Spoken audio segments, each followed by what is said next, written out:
Hi students, welcome to our class.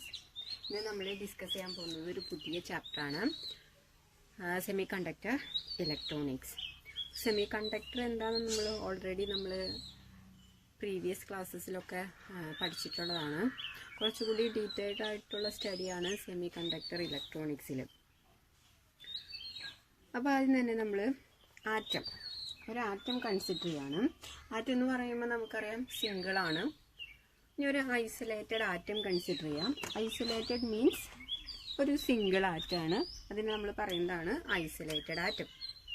Okay, നമ്മൾ consider ചെയ്യുന്നത് ഒരു സോഡിയത്തിൻ്റെ ആറ്റമാണെന്ന് വിചാരിച്ചോ. സോഡിയം എണ്ണയുടെ ഐസൊലേറ്റഡ് ആറ്റം. ദാറ്റ് മീൻസ് ഇതിന് നെയ്ബറിൽ മറ്റ് ആറ്റംസ് ഒന്നും ഇല്ല. നമുക്കറിയാം സോഡിയത്തിൻ്റെ നമ്പർ എന്ന് പറയുന്നത് 11 ആണ്. അപ്പോൾ നമ്മൾ ഓരോ ഇലക്ട്രോൺസിനെയും ഓർബിറ്റിൽ റെപ്രസെൻ്റ് ചെയ്യും. അപ്പോൾ നമ്മുടെ സോഡിയത്തിൻ്റെ കേസിൽ അതിൻ്റെ ഇലക്ട്രോണിക് കോൺഫിഗറേഷൻ എന്ന് പറയുന്നത് 2, 8, 1. അപ്പോൾ 11 നമ്പേഴ്സ് കിട്ടി.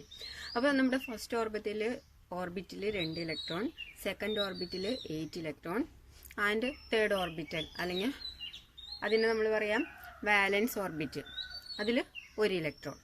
അപ്പോൾ നമ്മൾ ഇതിനൊന്ന് അറേഞ്ച് ചെയ്യുകയാണെങ്കിൽ ഫസ്റ്റ് ഓർബിറ്റലിൻ്റെ കേസിൽ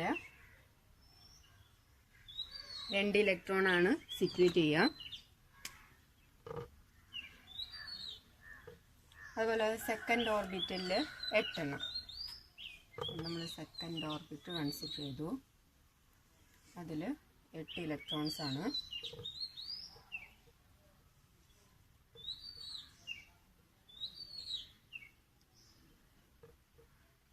ഇനി തേർഡ് ഓർബിറ്റലിൽ 1 ഇലക്ട്രോൺ. സോ നമ്മുടെ ഔട്ടർ മോസ്റ്റ് ഷെല്ലിൽ 1 ഇലക്ട്രോൺ ആണ് ഉള്ളത്. ഇനി നമ്മളിവിടെ നോക്കുകയാണെങ്കിൽ സെൻറ്റർ എന്ന് പറയുന്നത് ഇവിടെ നമുക്കറിയാം ന്യൂക്ലിയസ് ആണ്. സോഡിയത്തിൻ്റെ ന്യൂക്ലിയസ് എന്ന് പറയുമ്പോൾ പോസിറ്റീവ് ചാർജ് ആണ്. അപ്പോൾ ഈ ന്യൂക്ലിയസിൽ നിന്ന് ഫസ്റ്റ് ഓർബിറ്റലിലേക്കുള്ള റേഡിയസ് നമ്മൾ R1 ആയിട്ട് ചൂസ് ചെയ്യുകയാണെങ്കിൽ ഈ ഓർബിറ്റലിനെ സംബന്ധിച്ചിടത്തോളം ഈ ഒരു ഓർബിറ്റലിലുള്ള എല്ലാ ഇലക്ട്രോണിനും ഒരു ഫിക്സഡ് എമൗണ്ട് ഓഫ് എനർജി ആയിരിക്കും. ശരിയല്ലേ? അതായത് ഫസ്റ്റ് ഓർബിറ്റ് നമ്മൾ ന്യൂക്ലിയസിൽ നിന്ന് R1 ഡിസ്റ്റൻസ് അകലെയുള്ള ഫസ്റ്റ് ഓർബിറ്റലിൽ 2 ഇലക്ട്രോണിനും സെയിം എമൗണ്ട് ഓഫ് എനർജിയാണ്. അപ്പോൾ നമുക്കതിന് ഒരു എനർജി ലെവൽ ഡയഗ്രാം പോലെ റെപ്രസെൻ്റ് ചെയ്യുകയാണെങ്കിൽ നമുക്ക് കിട്ടാം ഇതിൻ്റെ ഗ്രൗണ്ട് സ്റ്റേറ്റ്. അത് നിങ്ങൾ കെമിസ്ട്രിയിൽ ഓൾറെഡി പഠിച്ചിരിക്കുന്നതായിരിക്കും. അപ്പോൾ നമുക്ക് ഇതാണ് ഫസ്റ്റ് ഓർബിറ്റൽ, അതായത് E1, അതായത് R1 ഡിസ്റ്റൻസിലുള്ള ഫസ്റ്റ് ഓർബിറ്റലിൽ ഒരു ഫിക്സഡ് എമൗണ്ട് ഓഫ് എനർജി ആയിരിക്കും. ദാറ്റ് മീൻസ് ഇവിടെ ഈ ഇലക്ട്രോണിനുള്ള അതേ എനർജി തന്നെയായിരിക്കും ഇപ്പുറത്തുള്ള ഇലക്ട്രോണിന്. അതായത് അത് സെയിം ഓർബിറ്റലിൽ തന്നെ ഒക്കർ ചെയ്യുന്നത് കൊണ്ട് ഈ 2 ഇലക്ട്രോണിനും ഒരു ഫിക്സഡ് എമൗണ്ട് ഓഫ് എനർജി ആയിരിക്കും. ഇനി നമ്മൾ ഈ ന്യൂക്ലിയസിൽ നിന്ന് തന്നെ രണ്ടാമത്തെ ഓർബിറ്റലിലേക്കുള്ള ഡിസ്റ്റൻസ് ഒന്ന് നോക്കുകയാണെങ്കിൽ അതെന്തായാലും ഡിസ്റ്റൻസ് വ്യത്യാസം ഉണ്ടാവും. ദാറ്റ് മീൻസ് നമ്മൾ R2 ആയിട്ട് കൺസിഡർ ചെയ്യാണ്. അങ്ങനെയാണെങ്കിൽ ഈ സെക്കൻഡ് ഓർബിറ്റലിലുള്ള എല്ലാ ഇലക്ട്രോണിനും നമുക്ക് പറയാം വേറൊരു എമൗണ്ട് ഓഫ് എനർജി ആയിരിക്കും. ശരിയല്ലേ? അപ്പോൾ അതിന് നമുക്ക് സെക്കൻഡ് ഓർബിറ്റലിൽ പ്രൊഡ്യൂസ് ചെയ്യുന്ന എനർജി ആയതുകൊണ്ട് നമുക്കതിനെ E2 എന്ന് റെപ്രസെൻ്റ് ചെയ്യാം. അപ്പോൾ ഇവിടെ നമ്മൾ എനർജി എടുക്കാം. ഓക്കെ, ഇനി നമ്മൾ ന്യൂക്ലിയസിൽ നിന്ന് അടുത്ത ഓർബിറ്റലിൽ, അതായത് തേർഡ് ഓർബിറ്റൽ അല്ലെങ്കിൽ ഇവിടുത്തെ കേസിൽ സോഡിയത്തിൻ്റെ കേസിൽ അത് ഔട്ടർ ഓർബിറ്റാണ്. അവിടേക്കുള്ള ഡിസ്റ്റൻസ് എന്തായാലും R1 അല്ല R2 അല്ല, കുറച്ചുകൂടി കൂടുതലാണ്. അത് നമ്മൾക്ക് തന്നെ R3 എന്ന് റെപ്രസെൻ്റ് ചെയ്യാം. അങ്ങനെയാണെങ്കിൽ ഈ ഒരു ഔട്ടർ മോസ്റ്റ് ഷെല്ലിലുള്ള ഇലക്ട്രോണിനും ഒരു ഫിക്സഡ്, ദാറ്റ് മീൻസ് ഈ ഒരു ഓർബിറ്റിലുള്ള എല്ലാ ഇലക്ട്രോണിനും സെയിം എമൗണ്ട് ഓഫ് എനർജി ആയിരിക്കും. പക്ഷെ നമ്മൾ സോഡിയത്തിൻ്റെ കേസിൽ ആ ഒരു ഔട്ടർ മോസ്റ്റിൽ 1 ഇലക്ട്രോൺ ഉള്ളത് കൊണ്ട് ആ ഒരു ഇലക്ട്രോണിന് ഒരു പർട്ടിക്കുലർ എമൗണ്ട് ഓഫ് എനർജി ഉണ്ടായിരിക്കും. അതിനെ നമുക്ക് E3 എന്ന് എടുക്കാം. ഓക്കെ, അപ്പോൾ ഇവിടെ എന്താ നടക്കുന്നത്? ഓരോ ഓർബിറ്റലിലും ഇലക്ട്രോൺസ് ഉണ്ട്. ആദ്യത്തെ ഓർബിറ്റിൽ 2 ഇലക്ട്രോൺ, രണ്ടാമത്തെ ഓർബിറ്റിൽ 8 ഇലക്ട്രോൺ, തേർഡ് ഓർബിറ്റിൽ അല്ലെങ്കിൽ ഔട്ടർ മോസ്റ്റ് ഓർബിറ്റിൽ 1 ഇലക്ട്രോൺ. എന്തുകൊണ്ടാണ് ഇവിടെ എനർജി ഫോം ചെയ്യുന്നത്? നമുക്കറിയാം ഇവിടെ ന്യൂക്ലിയസ് ആണ്, പോസിറ്റീവ്ലി ചാർജ്ഡാണ് ന്യൂക്ലിയസിനുള്ളത്. ഇനി ഇവിടെ എല്ലാം ഇതിന് ചുറ്റും എന്താണ്, ഇലക്ട്രോൺസ് റിവോൾവ് ചെയ്യാണ് ചെയ്യണത്. അപ്പം ഇലക്ട്രോൺസിന്റെ പ്രത്യേകത എന്ന് പറഞ്ഞു കഴിഞ്ഞാൽ ഇലക്ട്രോൺസിന് നെഗറ്റീവ് ചാർജ് ആണ്. അപ്പോൾ ഓട്ടോമാറ്റിക്കലി നമുക്കറിയാം ഇവിടെ ഒരു പോസിറ്റീവ് ചാർജും ഇവിടെ ഒരു നെഗറ്റീവ് ചാർജും തമ്മിൽ വന്നു കഴിഞ്ഞാൽ അവിടെ ഒരു അട്രാക്ഷൻ ഉണ്ടാവും. ഈ അട്രാക്ഷൻ കാരണമാണ് ഇവിടെ എനർജി ഡെവലപ്പ് ചെയ്യുന്നത്. അപ്പോൾ ഓരോ പർട്ടിക്കുലർ ഓർബിറ്റലിനും ഫിക്സഡ് എമൗണ്ട് ഓഫ് എനർജി ഉണ്ടായിരിക്കും. ഫസ്റ്റ് ഓർബിറ്ററിന് even amount of energy. That means first ഓർബിറ്റിലുള്ള എല്ലാ ഇലക്ട്രോണിനും ഈവൺ ആയിരിക്കും അതിൻ്റെ എനർജി വരാം. ഇനി സെക്കൻഡ് ഓർബിറ്റിലുള്ള എത്ര ഇലക്ട്രോൺസ് ഉണ്ടോ അത്രയും ഇലക്ട്രോൺസിനും സെയിം എനർജി ആയിരിക്കും, which can be represented as E2. അതേപോലെ തന്നെ തേർഡ് ഓർബിറ്റിൽ ഇവിടെയും ഇലക്ട്രോണും ഈ പോസിറ്റീവ് ചാർജുള്ള ന്യൂക്ലിയസും തമ്മിൽ അട്രാക്ഷൻ ഉണ്ട്, അട്രാക്റ്റീവ് ഫോഴ്സ് ഉണ്ട്. അതുകൊണ്ട് അവിടെ ഒരു എനർജി ഡെവലപ്പ് ചെയ്യും. ആ എനർജിയാണ് നമ്മൾ E3 ആയിട്ട് കൺസിഡർ ചെയ്യുന്നത്. അപ്പോൾ ഇതാണ് എനർജി ലെവൽ ഡയഗ്രം എന്ന് പറയുന്നത്. അപ്പോൾ ഇവിടെ നമ്മൾ കൺസിഡർ ചെയ്തൊരു സിംഗിൾ ആറ്റത്തിന്റെ കേസാണ്, that means isolated atom. Next നമ്മളൊരു സോളിഡ് കൺസിഡർ ചെയ്യാണ്. അപ്പോൾ സോഡിയത്തിന്റെ തന്നെ solid, that means large number of sodium atom കൂടി ചേർന്ന് കഴിഞ്ഞാൽ നമുക്കൊരു സോഡിയം സോളിഡ് ആയിട്ട് കിട്ടും, ശരിയല്ലേ? അപ്പോൾ ഇവിടെ ഞാൻ സോഡിയത്തിന്റെ ഒരു സോളിഡ് കൺസിഡർ ചെയ്തിട്ടുണ്ട്. ഇനി ഇതെല്ലാം നമുക്ക് ഫസ്റ്റ് ഓർബിറ്റ് ആയിട്ട് കൺസിഡർ ചെയ്യാം. ഓക്കെ, അങ്ങനത്തെ കേസിൽ ഇവിടത്തെ ഫസ്റ്റ് ഓർബിറ്റിലെ ഇലക്ട്രോൺസ് ആരുമായിട്ടൊക്കെ ഇന്ററാക്ട് ചെയ്യും. അപ്പോൾ നമുക്കറിയാം ഇവിടെ പോസിറ്റീവ് ചാർജ് ആണ് ന്യൂക്ലിയസിന്.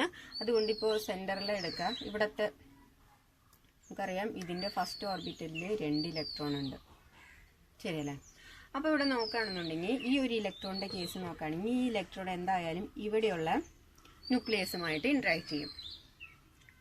അതുപോലെ തൊട്ടടുത്ത സോഡിയം ആറ്റം ഉണ്ട്, അതിൻ്റെ ന്യൂക്ലിയസുമായിട്ട് ഇന്ററാക്ട് ചെയ്യും.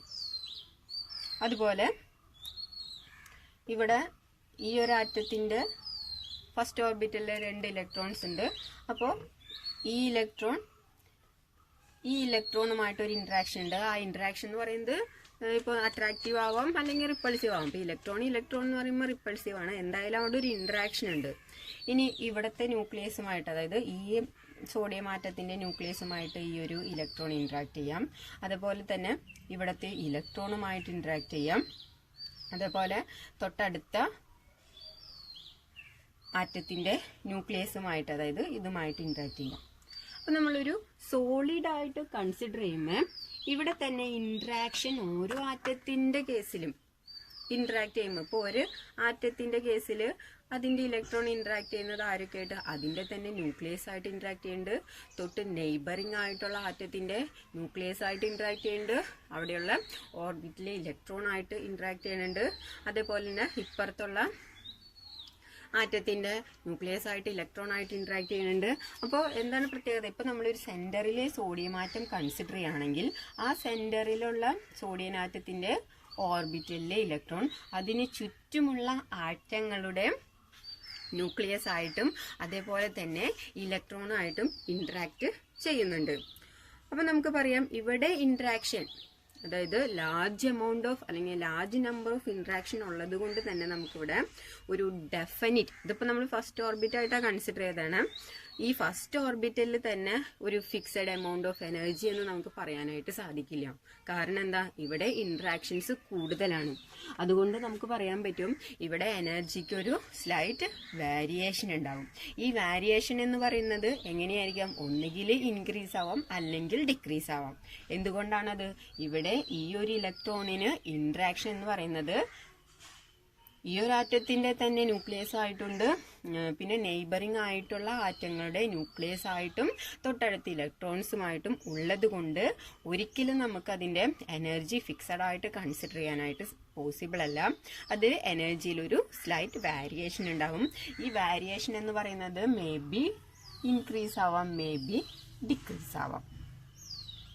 ഓക്കെ, അപ്പോൾ വേരിയേഷൻ എങ്ങനെ വേണമെങ്കിലും വരാം, ഇൻക്രീസ് ഓർ ഡിക്രീസ്.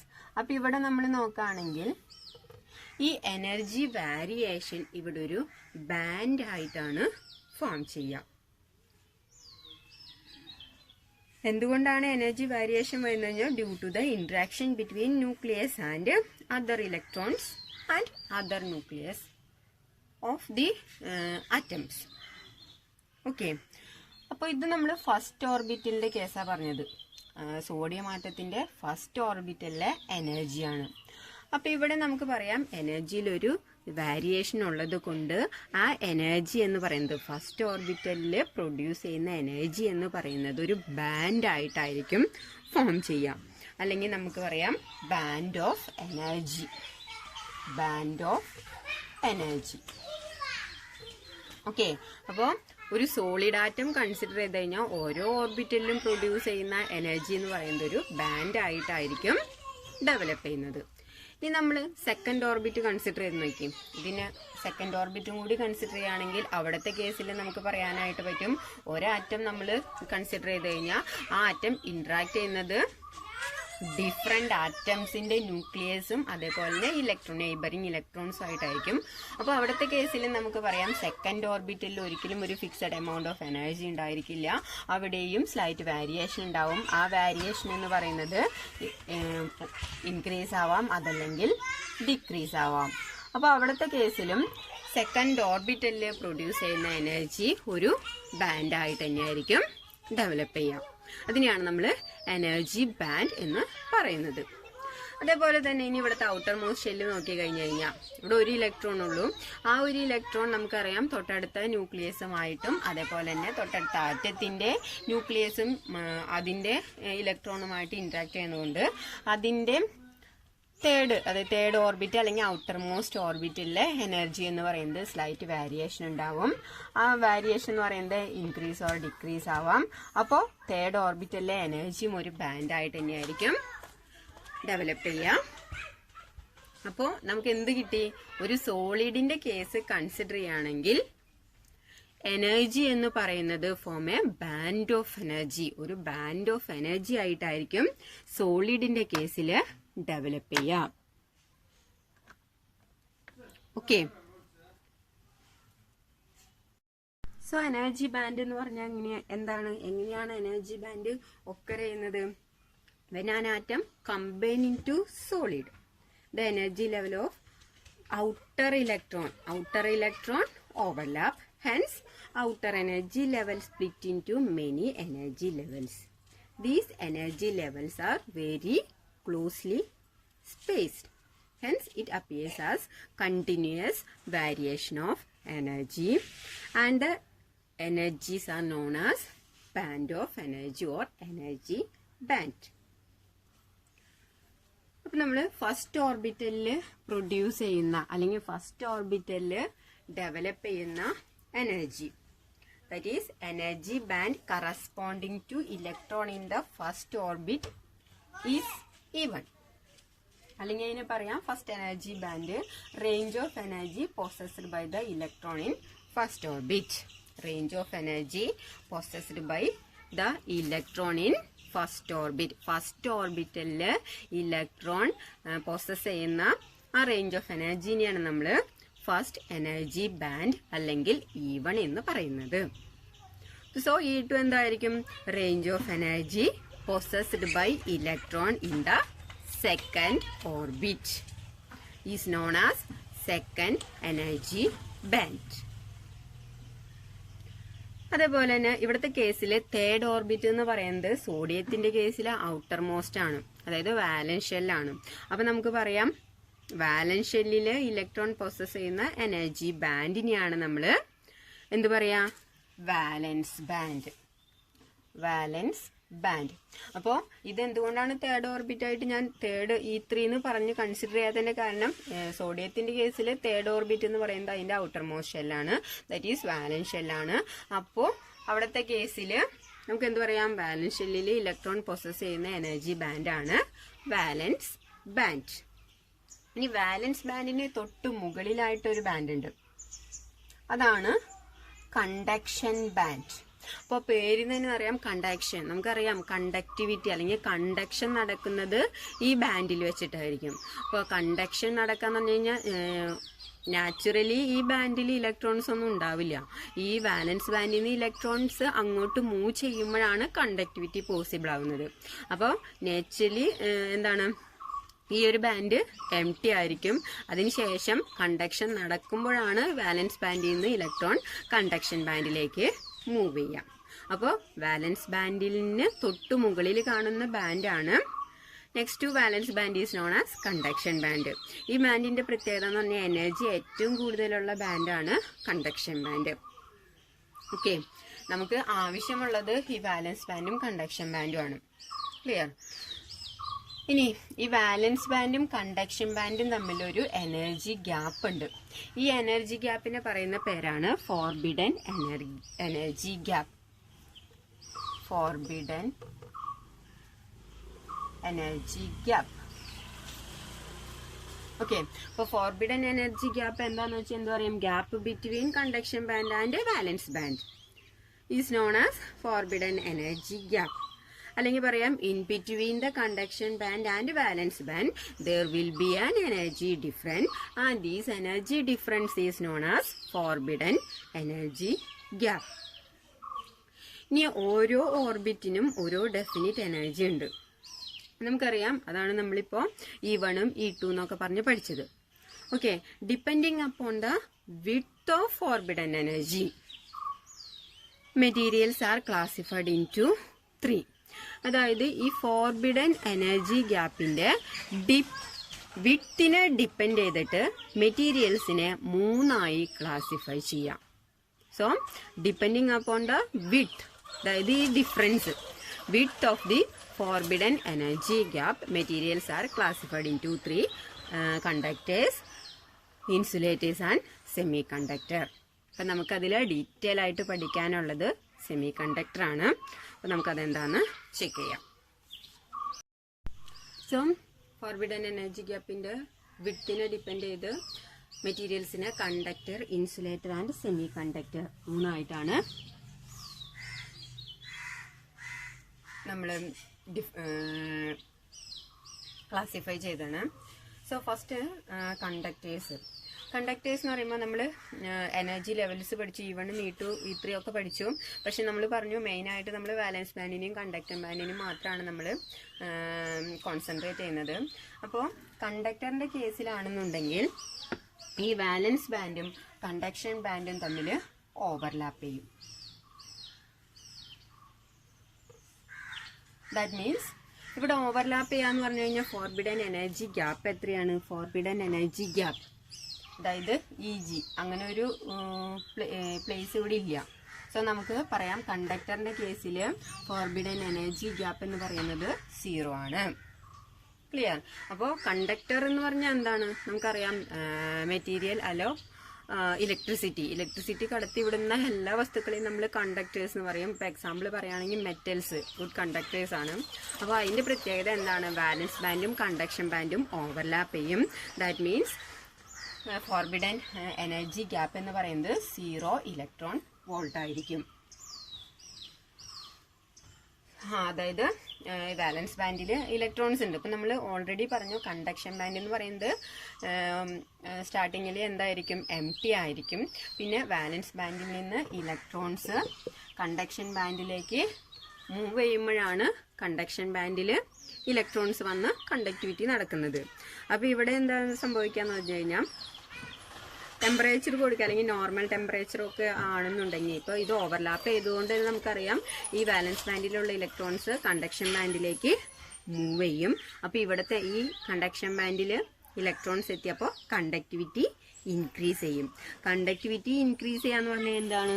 അവിടെ റെസിസ്റ്റിവിറ്റി കുറവാണ്. ശരിയല്ലേ?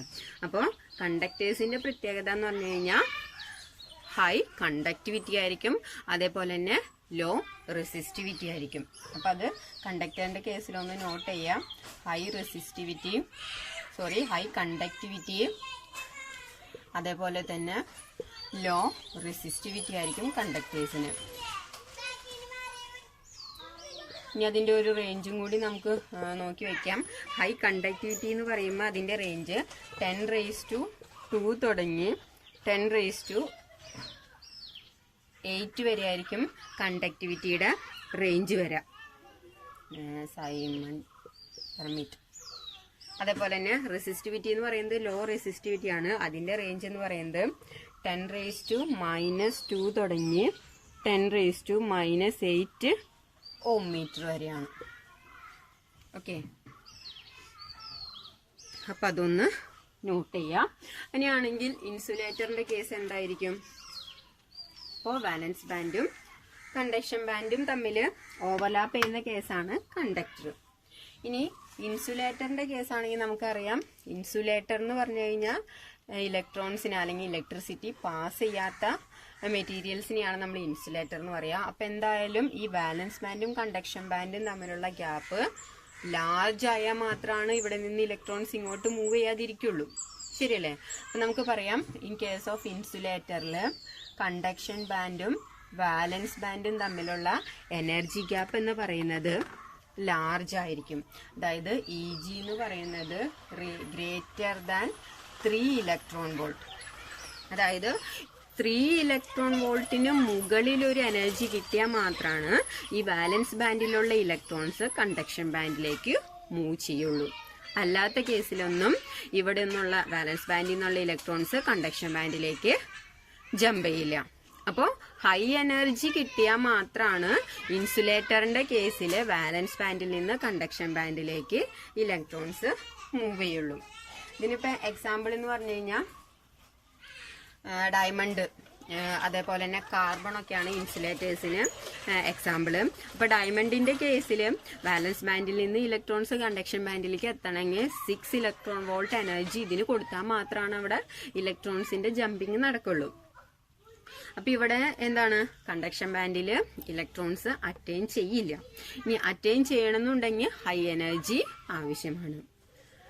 അതുകൊണ്ട് തന്നെ ഇവിടുത്തെ കേസ് നമുക്ക് എന്ത് പറയാം, കണ്ടക്ടിവിറ്റി എങ്ങനെയായിരിക്കും, കുറവായിരിക്കും. അപ്പൊ ഇൻസുലേറ്ററിന്റെ കേസിൽ ലോ കണ്ടക്ടിവിറ്റി ആയിരിക്കും.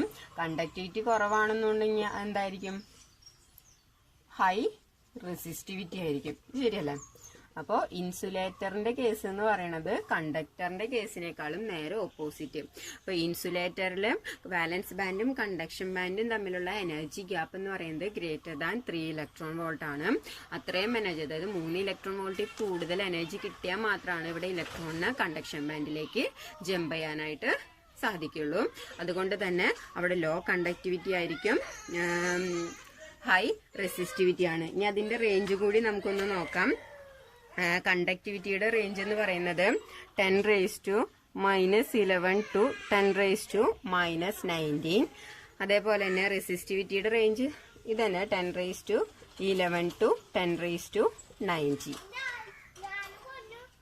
ഇനി അടുത്തത് എന്തായിരിക്കും, സെമി കണ്ടക്ടർ. നമ്മൾ കോൺസെൻട്രേറ്റ് ചെയ്ത് പഠിക്കുന്നത് സെമി കണ്ടക്ടറാണ്. In the case of semiconductor, semiconductor എന്ന് പറയുമ്പോൾ നമുക്കറിയാം ഇലക്ട്രിസിറ്റിനെ സ്ലൈറ്റ്ലി കടത്തിവിടും, അല്ലെ? അപ്പൊ ഇവിടെ വാലൻസ് ബാൻഡും കണ്ടക്ഷൻ ബാൻഡും തമ്മിലുള്ള എനർജി ഗ്യാപ്പ് എന്ന് പറയുന്നത് വളരെ കുറവായിരിക്കും. ഓക്കെ, നമുക്ക് പറയാം EG എന്ന് പറയുന്നത് ഇൻസുലേറ്ററിന്റെ കേസിൽ ഗ്രേറ്റർ ദാൻ 3 ഇലക്ട്രോൺ വോൾട്ട് ആണെങ്കിൽ സെമി കണ്ടക്ടറിന്റെ കേസിൽ which is less than 3 electron volt. അതായത് 3 ഇലക്ട്രോൺ വോൾട്ടിന് താഴെ എനർജി കിട്ടിക്കഴിഞ്ഞാൽ വാലൻസ് ബാൻഡിലുള്ള ഇലക്ട്രോൺസ് എങ്ങോട്ട് മൂവ് ചെയ്യും, കണ്ടക്ഷൻ ബാൻഡിലേക്ക് മൂവ് ചെയ്യും. ഇനി സെമി കണ്ടക്ടറിന്റെ പ്രത്യേകതയാണ്, ചില സെമി കണ്ടക്ടേഴ്സിൽ റൂം ടെമ്പറേച്ചറിലായിരുന്നാൽ പോലും electrons have sufficient energy to jump into conduction band. അതായത് ചില സെമി കണ്ടക്ടേഴ്സിൽ റൂം ടെമ്പറേച്ചറിൽ തന്നെ ഈ വാലൻസ് ബാൻഡിൽ നിന്ന് കണ്ടക്ഷൻ ബാൻഡിലേക്ക് ഇലക്ട്രോൺസിന് ജമ്പ് ചെയ്യാൻ ആവശ്യമായിട്ടുള്ള എനർജി കിട്ടും. ഓക്കെ, അപ്പോൾ കണ്ടക്ടിവിറ്റി എന്താ ചെയ്യുക, സെമി കണ്ടക്ടറിന്റെ കേസിൽ കണ്ടക്ടിവിറ്റി, അതായത് വാലൻസ് ബാൻഡിൽ നിന്ന് കണ്ടക്ഷൻ ബാൻഡിലേക്ക് ഇലക്ട്രോൺസ് ജമ്പ് ചെയ്ത് കഴിഞ്ഞാൽ അവിടെ കണ്ടക്ടിവിറ്റി ഇൻക്രീസ് ചെയ്യും. അപ്പോൾ ഇവിടുത്തെ കേസിൽ നമുക്ക് പറയാം ടെമ്പറേച്ചർ ഇൻക്രീസ് ചെയ്യുന്ന സമയത്ത് കണ്ടക്ടിവിറ്റി ഇൻക്രീസ് ചെയ്യും. കണ്ടക്ടിവിറ്റി ഇൻക്രീസ് ചെയ്യാന്ന് പറഞ്ഞു കഴിഞ്ഞാൽ അവിടുത്തെ റെസിസ്റ്റിവിറ്റി എന്താ ചെയ്യണേ, റെസിസ്റ്റിവിറ്റി ഡിക്രീസ് ചെയ്യും. സോ സെമി കണ്ടക്ടർ എന്ന് പറഞ്ഞു കഴിഞ്ഞാൽ ആ എനർജി ഗ്യാപ്പ്, വാലൻസ് ബാൻഡും കണ്ടക്ഷൻ ബാൻഡും തമ്മിലുള്ള ആ എനർജി ഗ്യാപ്പ് എന്ന് പറയുന്നത് ലെസ് ദാൻ 3 ഇലക്ട്രോൺ വോൾട്ട് ആണ്. അപ്പൊ നമുക്ക് ഇവിടെ പറയാം സെമി കണ്ടക്ടറിന്റെ കേസിൽ having negative temperature of coefficient of resistance പറയാം. അതായത് ആൽഫ വാല്യൂ എന്ന് പറയുന്നത് നെഗറ്റീവ് ആയിരിക്കും. എന്തുകൊണ്ടാണ് ആൽഫ വാല്യൂ നെഗറ്റീവ്? നമ്മൾ തേർഡ് ചാപ്റ്ററിൽ ആൽഫയുടെ വാല്യൂ പഠിക്കുന്നുണ്ട്. അപ്പോൾ ഇവിടെ ടെമ്പറേച്ചർ ഇൻക്രീസ് ചെയ്ത് കഴിഞ്ഞാൽ കണ്ടക്ടിവിറ്റി ഇൻക്രീസ് ചെയ്യും. സോ റെസിസ്റ്റൻസ് ഡിക്രീസ് ചെയ്യും. അതുകൊണ്ട് തന്നെ നമുക്ക് പറയാം ആൽഫ വാല്യൂ എന്ന് പറയുന്നത് നെഗറ്റീവാണ്. അതായത് semi conductors negative temperature of coefficient of resistance ആണ്. അപ്പോൾ ഈ 3 കേസ് ക്ലിയർ ആയി എന്ന് വിചാരിക്കുന്നു. ഇനി നമ്മളിവിടെ ഇതിനൊരു എക്സാമ്പിൾ പറഞ്ഞില്ല. നമ്മൾ ഡിസ്കസ് ചെയ്യുന്ന എക്സാമ്പിൾ സിലിക്കൺ അതേപോലെ തന്നെ ജർമ്മനിയാണ്. ഈ 2 കേസാണ് നമുക്ക് ഈ ചാപ്റ്ററിൽ പഠിക്കാനുള്ളത്. അപ്പോൾ ഇതിൻ്റെ energy gap, forbidden energy gap കൂടി നമുക്കൊന്ന് നോട്ട് ചെയ്യണം. In the case of silicon, സിലിക്കണിൻ്റെ കേസിൽ അതിൻ്റെ എനർജി ഗ്യാപ്പ് എന്ന് പറയുന്നത് 1.1 ഇലക്ട്രോൺ വോൾട്ട് ആണ്. ഫോർബിഡൻ എനർജി ഗ്യാപ്പ് എന്ന് പറയുന്നത് 1.1 ഇലക്ട്രോൺ വോൾട്ട് ആണ്. അതേപോലെ തന്നെ ജർമ്മേനിയത്തിൻ്റെ കേസിലാണെങ്കിൽ എനർജി ഗ്യാപ്പ് എന്ന് പറയുന്നത് 0.73 ഇലക്ട്രോൺ വോൾട്ട്. ചില ബുക്സിൽ 7 എന്നുണ്ട്, 0.7 എന്നുണ്ട്. അത് ഏതായാലും കുഴപ്പമില്ല.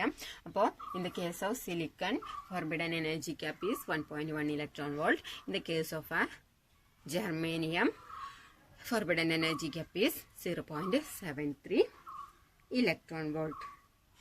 അപ്പോൾ ഇത്രയാണ് നമ്മുടെ ചാപ്റ്ററിൻ്റെ ഇൻട്രൊഡക്ഷൻ. അപ്പോൾ ഈ പോർഷൻസ് കിട്ടിയാലാണ് നമുക്ക് നെക്സ്റ്റ് ടോപ്പിക്ക് ഡിസ്കസ് ചെയ്യാൻ പറ്റുള്ളൂ.